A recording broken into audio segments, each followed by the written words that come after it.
സുപ്രഭാതം പത്രം ഗൾഫ് എഡിഷന്റെ ഉദ്ഘാടന ചടങ്ങിൽ നിന്ന് ലീഗ് നേതാക്കൾ വിട്ടുനിൽക്കുന്നതിനെ വിമർശിച്ച ടൂറിസം മന്ത്രി മുഹമ്മദ് റിയാസ്. സുപ്രഭാതം മതനിരപേക്ഷത കാത്തുസൂക്ഷിക്കുന്ന പത്രമാണെന്നും ചടങ്ങ് ബഹിഷ്കരിക്കുന്നവരെ ജനം ബഹിഷ്കരിക്കുമെന്നും മുഹമ്മദ് റിയാസ് പറഞ്ഞു. ലീഗ് സമസ്ത തർക്കത്തിന് ഇടയിലാണ് ലീഗിന്റെ ബഹിഷ്കരണം. അതിനെക്കുറിച്ച് എനിക്കറിയില്ല.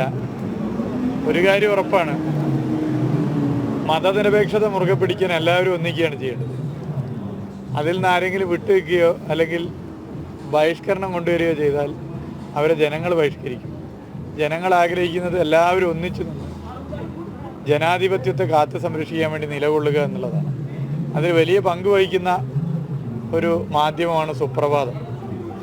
അപ്പോൾ ആ സുപ്രഭാതം ഗൾഫിൽ നമ്മുടെ ഒരു മിനി കേരളമാണുള്ളത്.